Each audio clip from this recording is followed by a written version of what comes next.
All right. Has to chime in now. Yeah, let's take that again. Golix's post distracted me. Okay.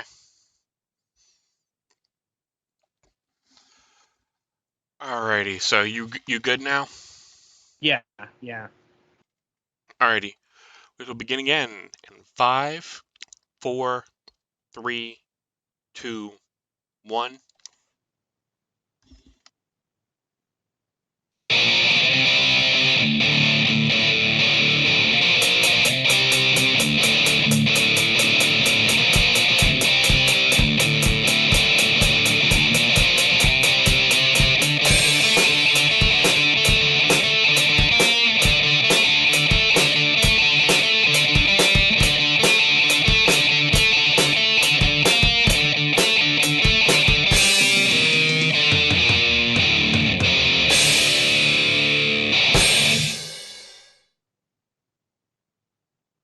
All right. Welcome to another installment of the Fragments of Silicon reviews.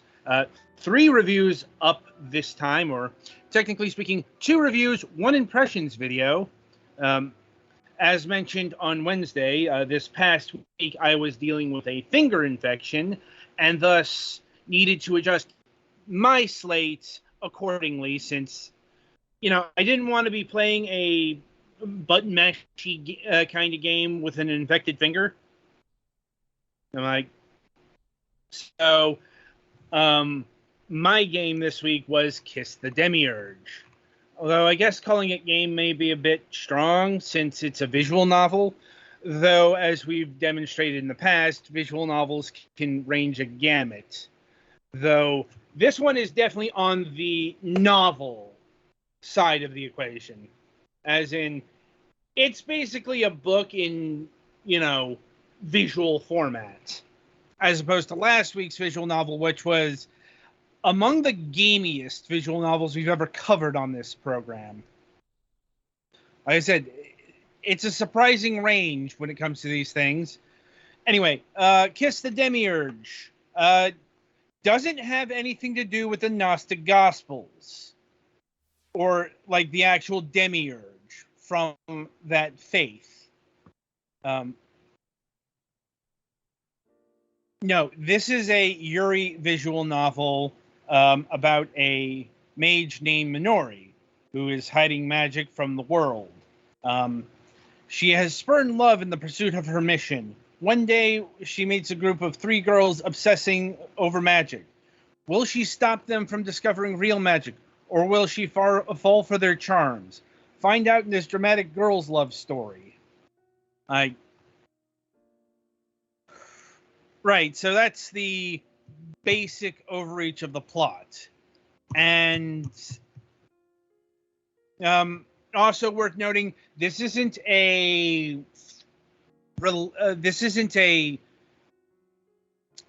relationship tracked kind of visual novel. The one where you have to court someone, with favors or gifts or something like that, where there's a relationship meter.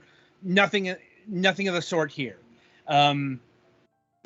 Like the only visual novel choice is the route, i.e., which one of the Magic School Club girls do you focus on? Do you focus on Akane, or I think it's Akane, Chitori, and Makoto? It's like which one of the girls do you want to basically have a romance with? And honestly, this one's a bit hard to talk about. Because, like I said, it's on the book side of visual novels. So there's not really any sort of gameplay to rate. And as far as how the story goes, I suppose if you're into like the Yuri genre, yeah, this would be right up your alley. right down to the melodrama. Also, there are trigger warning or mature content warnings here. Heavy references to suicide, sexuality, and mental health issues. Your discretion is advised. I could tell you some of that. You know, it's like this being a visual novel, it's quite long-winded. So I didn't get to finish it, but I did get far enough to get some of the plot twists in order. And I know what some of that is referencing. Let me see here. Like I said, this is a bit of a hard one to talk about without going into spoilers.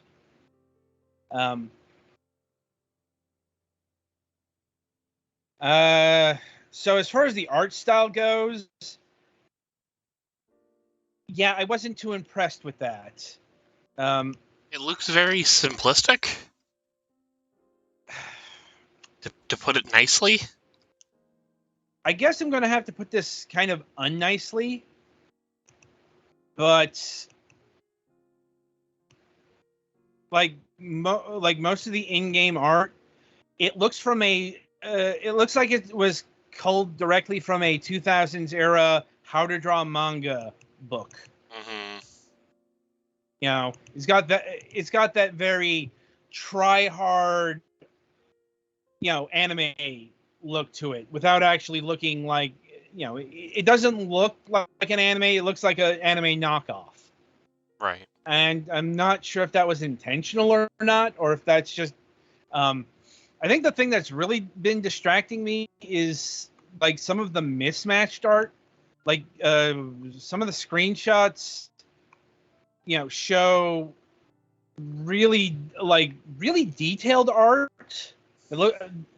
And like the actual Steam banner looks a whole lot better than the actual in-game visual novel assets. Mm-hmm. And I'm not sure what's going on there. It almost looks like they might have been outsourced, maybe. That's what I'm thinking. Clearly, two different artists here. Oh yeah. And you know, it's like, and it's not so much to denigrate the in-game visuals. It's more, this just looks very inconsistent. Distractingly so.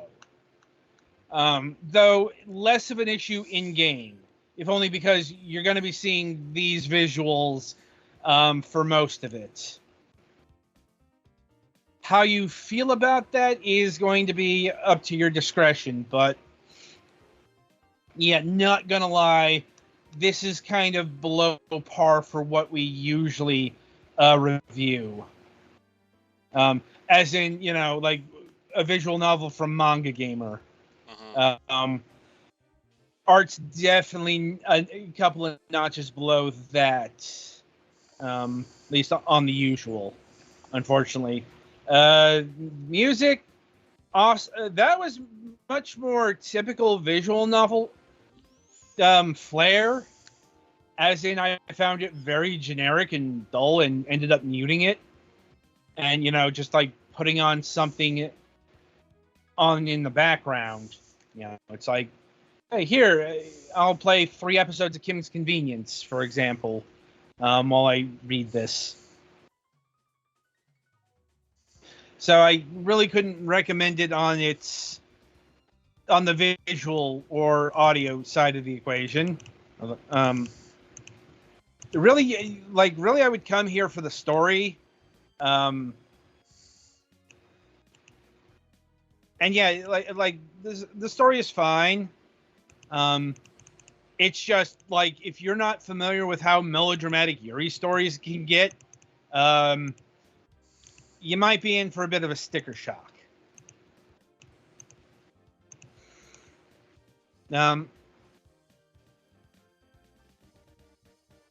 Also worth noting, yeah, there is no good or bad end. So There is just end. You know, there is just a root. There are root ends, and I think there's a extra chapter afterwards. You know, like a last epilogue kind of deal. But like I said, I really didn't get enough time to go that far. So, in terms of pricing, I think that this game hits the sweet spot, as it's only $5.99, which is definitely one of the cheapest visual novels we've ever covered. And yeah, has the has the lack of production value to show for that. Not necessarily talking about the visuals here. I'm talking about voice work, as in there isn't any, or there's no fancy CG cutscenes. Like I said, those are the things that we find in the higher end stuff that we cover on this program. And yeah, that's actually about all I have to say about Kiss the Demiurge. Any other questions, comments, or concerns? Nah. All right, then.